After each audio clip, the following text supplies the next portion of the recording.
Okay, let's dive right into this. If you've ever tried to build something with a group of passionate people, whether that's an eco-village, an intentional co-housing project, or even a grassroots movement, you already know that the physical building part, that's actually not the hardest part. The real challenge is the invisible architecture. We are talking about governance. Welcome to this explainer, where we're going to explore how to master your voting strategy and, most importantly, how to escape the governance trap that holds so many intentional communities back. So, here is our roadmap for today. We'll start off by identifying the governance trap, then we'll introduce a new decision matrix and break down 3 distinct buckets: constitutional, strategic, and operational decisions. Finally, we'll wrap the whole thing up with how to actually automate this democracy to optimize your community's daily flow. All right, section 1, the governance trap. And really, why doing things just one way simply isn't enough. The primary source of community burnout?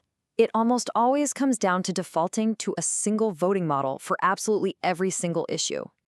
Think about it. When communities of, say, up to 150 people come together, they often just pick one voting type, mostly because it's just easier to organize. But look at what happens. Relying on consensus for everything sounds incredibly inclusive, right?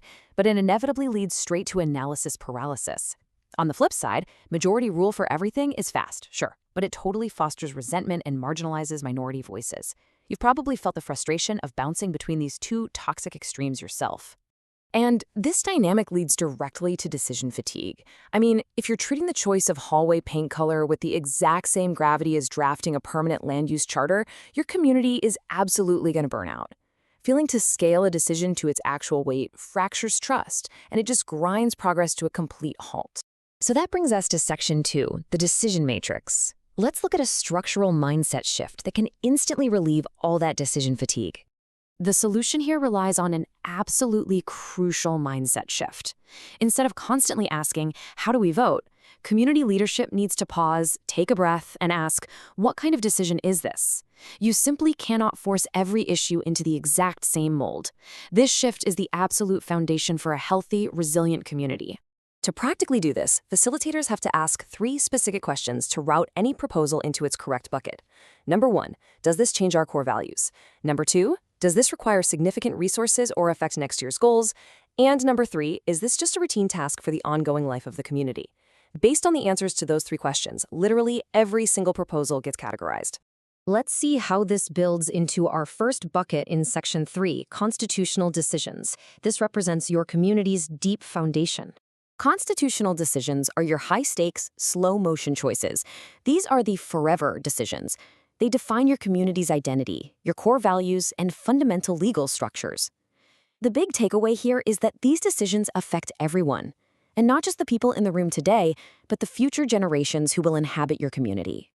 To really ground this theory in reality, let's look at some specific high-stakes examples straight from the source material.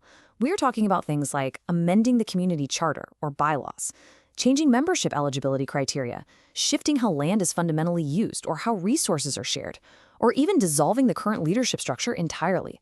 These are massive, fundamental shifts.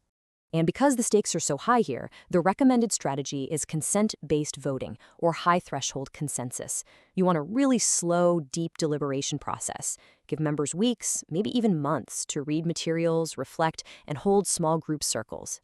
The entire goal is to ensure absolutely no principled objections are ignored. For constitutional matters, prioritizing integrity over speed is paramount.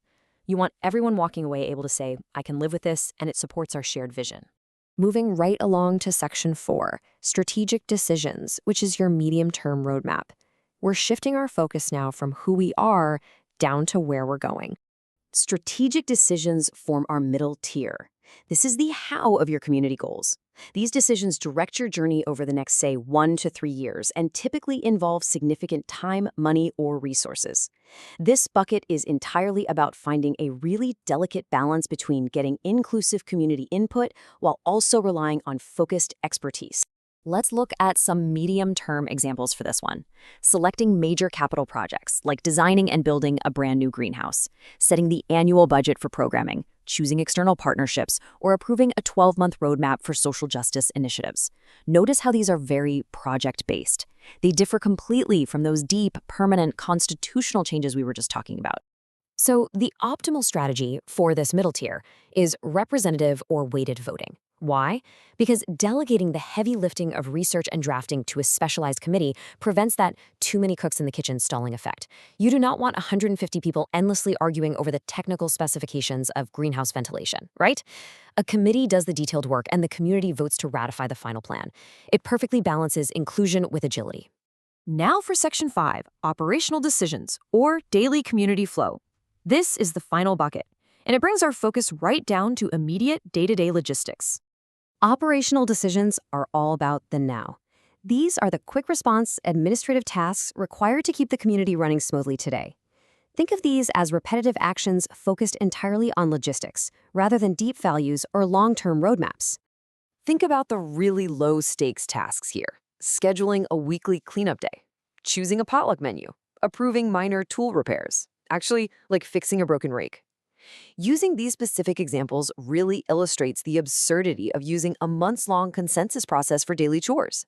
I mean, if you spend 3 months in deep democratic deliberation over who is going to mow the lawn, the grass is literally going to grow over the mower. So the strategy here is majority rule or consent by silence for frictionless speed. Consent by silence simply means a proposal is made, and if nobody objects within 48 hours, it automatically passes. Boom, done. For operational tasks, empowering individuals and small groups like the garden team with autonomy and speed is vastly more important than deep democracy. This is exactly how you keep your community vibrant and active on a daily basis. Finally, let's pivot to Section 6, Automating Democracy and Reclaiming Intentionality. We need to talk about the practical application of this matrix and how modern technology actually supports it. If we pull all of this together into a sort of master cheat sheet, the taxonomy becomes incredibly clear. Constitutional decisions, they aim for integrity through slow consent. Strategic decisions aim for growth through balanced representative input. And operational decisions aim for speed through quick majority rule. Once you lay it out like this, suddenly the daily flow of community governance makes perfect sense. Now you might be wondering, doesn't managing 3 different voting types create a massive administrative nightmare? Well, it used to. But today, tech platforms like Votecast manage all those complex logistics for you. By offloading the tracking of different timelines, calculating percentages, and managing quorums directly to software, you completely remove the administrative burden. Your community leaders are freed up to focus entirely on meaningful deliberation, rather than chasing people down for votes. There is a really powerful quote from our sources that stands out here. You aren't just clicking buttons. You are practicing the art of collective intentionality. It's such a great reminder that digital tools are meant to serve the human-centric nature of a community, not replace it. The software simply handles the mechanics, so you can focus on the heart of the matter. I want to leave you with a provocative thought. Look at your very next community meeting agenda. Before you decide how you're going to vote, ask yourself, what type of decision is this? Stop trying to force your community into a single mold. Apply this matrix, give your members the absolute gift of clarity, and watch your daily community governance truly flow. Thank you so much for exploring this with me, and I challenge you to categorize your next proposal today.